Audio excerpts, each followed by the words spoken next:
Bonjour à tous et à toutes. Donc nous sommes le dimanche 9 janvier 2022 et il doit être dans les environs de 14h45.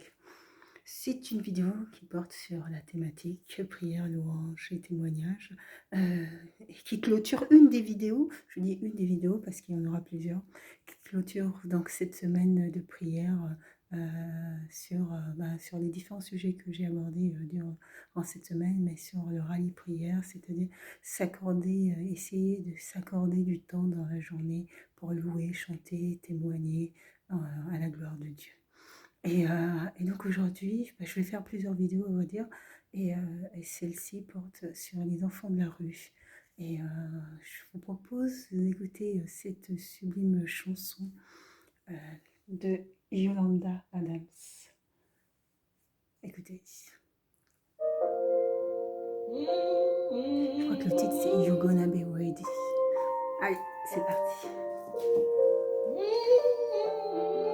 No, I'm gonna be ready.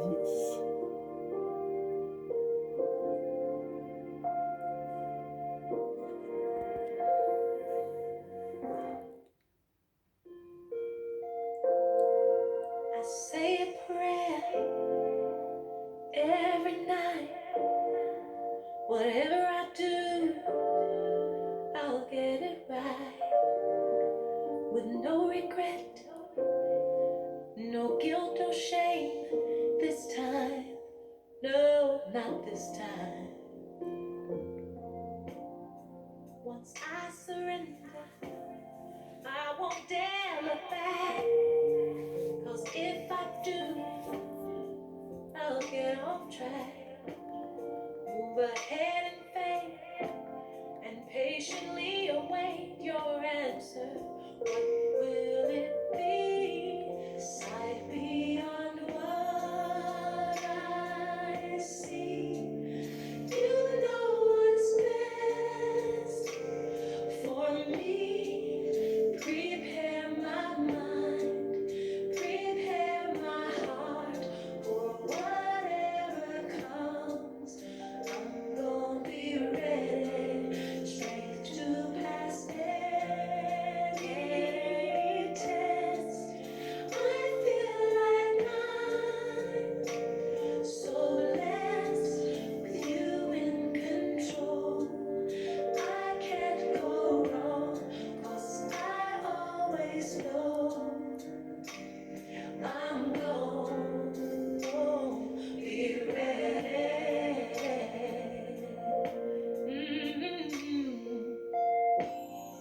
I was free to do what I wanted to, lost everything, but I still had you. You showed me your grace. Now my life's renewed, and I thank you. Yes, I thank you.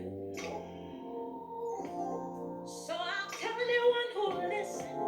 I'll testify about how good you were to me when so-called friends passed me by. The fact that you would show somebody so broke down, so much mercy beyond what I see. You know what's best. I know you know what's best for me. Prepare my mind, prepare my heart. For whatever comes, I wanna be ready. Give me the strength to pass any test. I feel like I know so that I'm so glad you in control. You're in control. Can't go wrong. I always know that I'm gonna be ready. I'll be ready. So use me as you will. I'll pay the price. 'Cause you made the ultimate sacrifice. It's all because of you that I even have life. And I'll give my love as a tribute to how great you are.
Yolanda Adams. Pour ceux qui connaissent leur culte, je crois que c'était, si je me trompe pas, Sister Act, peut-être voir même le premier, elle jouait avec Laurie Neal et elle avait interprété une superbe chanson avec Laurie Neal. En tout cas, regardez, écoutez, sublime voix que- qu'a cette femme, Yolanda Adams. Euh, les enfants du ghetto et les enfants de la rue. Les enfants, c'est la thématique de la vidéo de ce jour. Euh, je ne sais pas quel parcours tu as, toi qui regardes cette vidéo. On espère, hein, je ne crois pas que pour avoir des beaux témoignages, il faut vivre la pire des misères pour rendre gloire à Dieu, hein. Ça encore, c'est une idée qu'on cherche à véhiculer pour que les individus acceptent leur sort comme une fatalité voulue par Dieu, pour les aider à grandir dans la foi, alors que ceux-là même qui véhiculent ce genre d'idées vivent dans l'opulence. Je ne pense pas qu'il faille laisser les individus vivre dans la misère et la souffrance pour pouvoir glorifier Dieu. Ce que veut Dieu, c'est que les individus vivent dans la paix, la joie et le bonheur, hein, et non dans la misère. Donc, les enfants de la rue, c'est une thématique qui est internationale, qui n'est pas seulement liée au pays où je vis, hein, la France.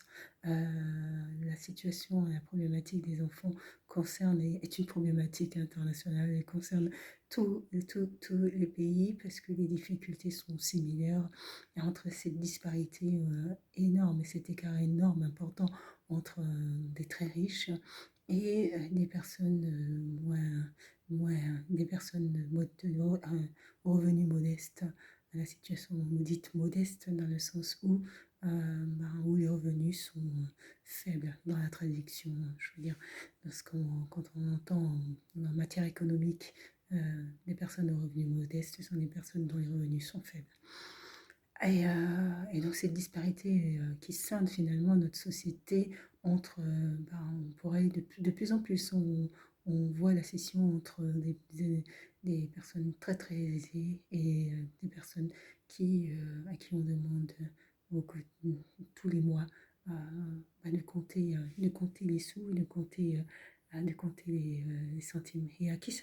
Et qui finalement cette société semble ne pas poser de, de soucis.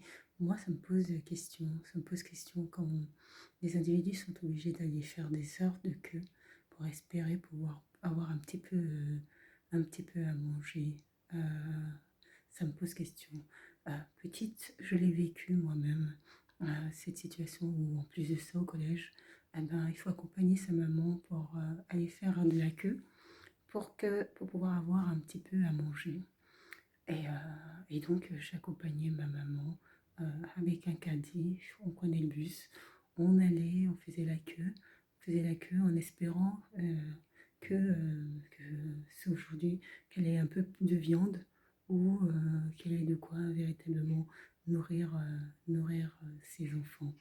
Et on l'a fait peut-être, je pense, à peu près 2 ans, parce qu'il y a des périodes hein, pour ce type de distribution alimentaire. Et donc, quand on est adolescent, il y a la question du regard de l'autre, mais aussi cette réalité qui fait qu'on prend conscience de l'injustice d'une part de la vie, d'une mère qui se lève le matin pour aller travailler, qui ne voit même pas ses enfants partir au travail et qui rentre le soir, ses enfants, tout est déjà fait, vont aller dormir, ou même qui ne rentrent pas. Et donc, en fait, les enfants deviennent un petit peu des adultes et doivent s'auto-gérer. Des enfants s'entraident entre enfants. Voilà, où il faut préparer la petite sœur pour aller à l'école parce que justement, la maman ne rentrera pas et qu'il n'y a personne pour le faire. Les enfants se substituent un peu aux parents qui n'ont pas d'autre choix que de travailler de manière continue pour pouvoir assurer la survie de ses propres enfants et qui rentre en fin de semaine quand elle a terminé son travail, qui appelle régulièrement pour savoir si l'appartement, entre guillemets, n'a pas pris feu. Et donc, c'est le quotidien et la galère de milliers de familles.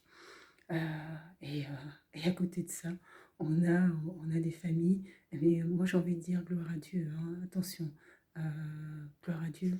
J'aurais aimé que tous les enfants puissent vivre dans une opulence qui fasse qu'ils aient un petit peu une femme de service à, à leur service pour pouvoir leur apporter ce que les parents n'ont pas le temps de leur apporter, ou qu'ils aient un panel de gens pour s'occuper d'eux, ça serait merveilleux, ça serait merveilleux. Mais la réalité est tout autre et ce type d'élite ne constitue qu'une faible part de la population. La réalité est tout autre pour beaucoup d'enfants et pour beaucoup d'enfants, la réalité c'est celle-là même que moi j'ai vécue, notamment pour les enfants immigrés de première génération où les parents doivent galérer au quotidien, galérer pour pouvoir s'en sortir. Et quand finalement, quand les parents galèrent et qu'on a le sentiment que cette société rejette ou fait en sorte d'envoyer ses enfants direct dans le mur et de les mettre en échec, il se produit, il y a une forme d'abandon, un abandon psychologique face à cette forme d'injustice où ces enfants auront toujours l'impression qu'on ne veut pas d'eux et qu'on les rejettera, euh, qu'on les rejettera. Qu'ils envoient des milliers de CV, pas des milliers, mais une centaine de CV, pour qu'on puisse leur accorder ne serait-ce qu'un entretien, et que souvent, certainement, hein, ça peut être aussi fondé hein, sur la qualité des écrits ou la qualité de ce qui est mis dans leur motivation. Euh, mais la réalité, c'est que quand on a personne pour pouvoir vous accompagner, vous aider, vous orienter, ben ils sont seuls, ces gamins de la rue. Ils sont seuls et, et ils vont faire des rencontres. Ces rencontres, ça va peut-être être de bonnes rencontres, des bonnes rencontres qui vont peut-être les aider à avancer. Mais dans la rue, les rencontres sont souvent des rencontres assez dangereuses, je dirais, et qui mènent à des situations voilà, où soit la vie de l'individu est en danger direct, soit il met en danger la vie des individus, des autres. De toute manière, la vie dans la rue est une vie remplie de risques. Et soit ils sauvent leur peau, soit ça finit mal. Et c'est aussi la réalité. Il faut être bien placé, être avec le bon grand frère. Grand frère, sens figuré, c'est plutôt la personne, l'individu dans la cité qui est respecté.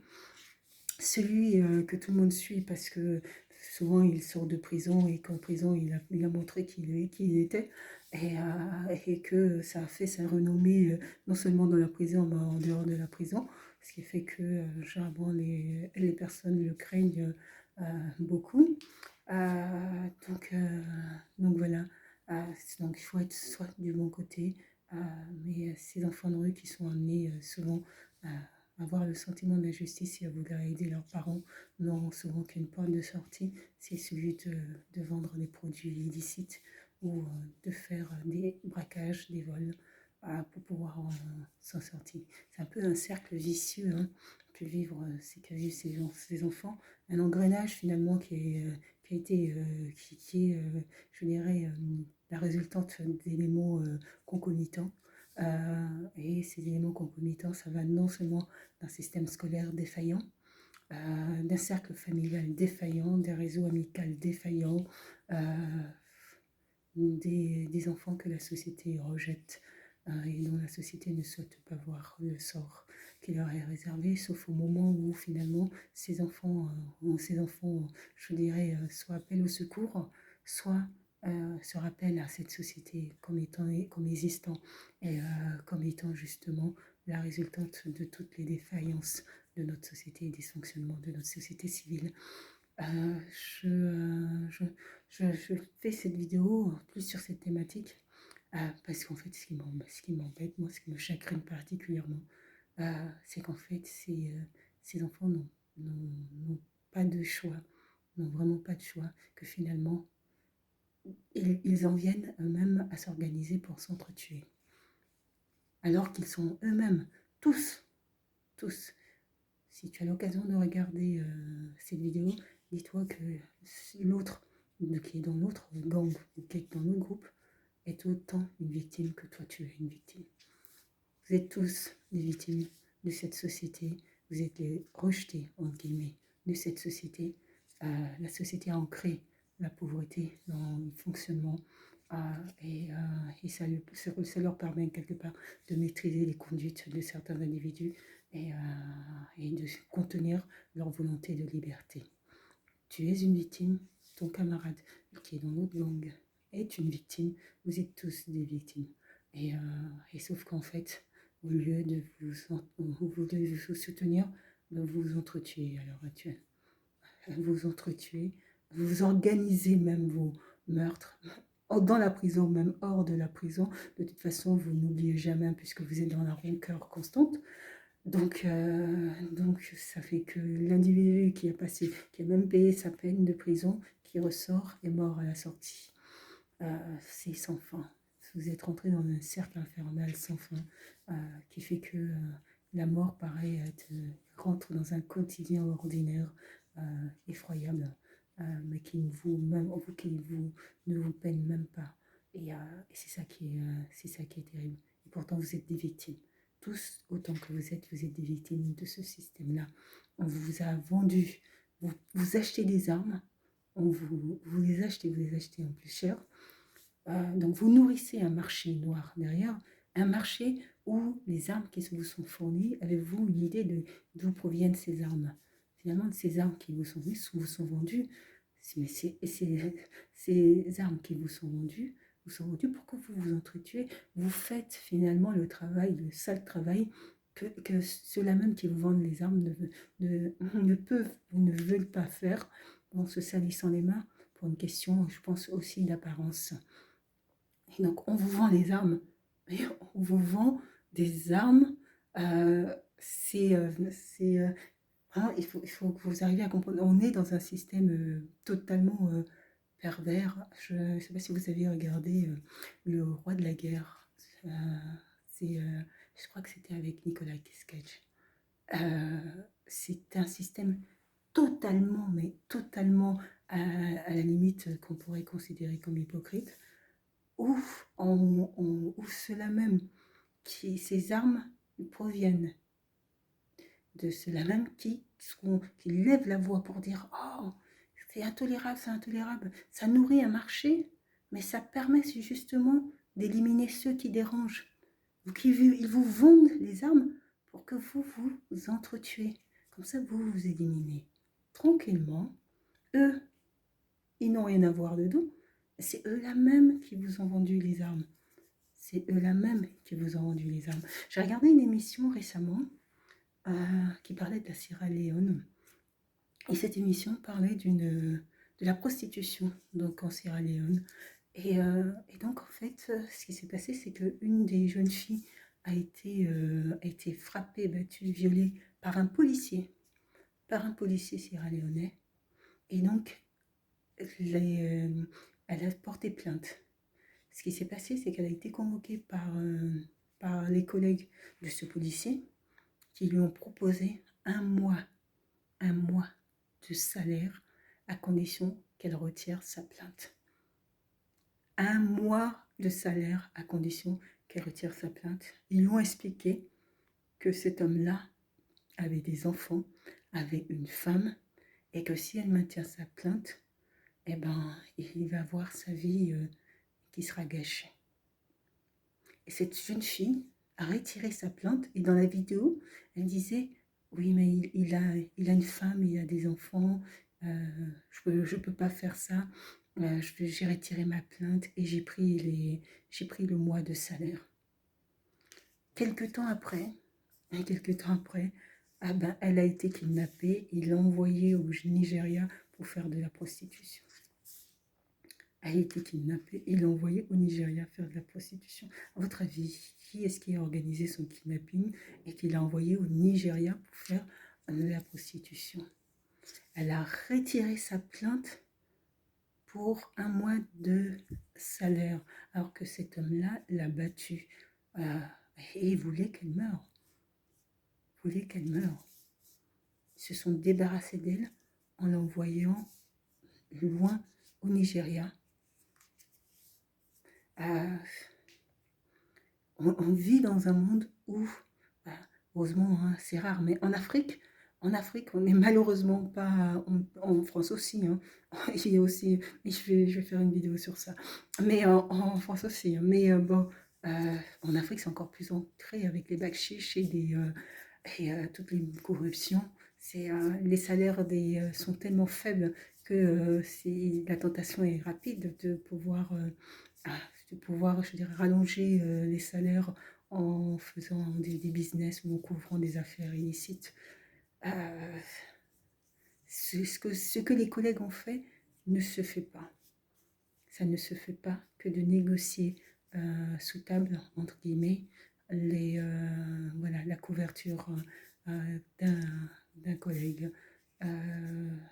Ça ne se fait pas.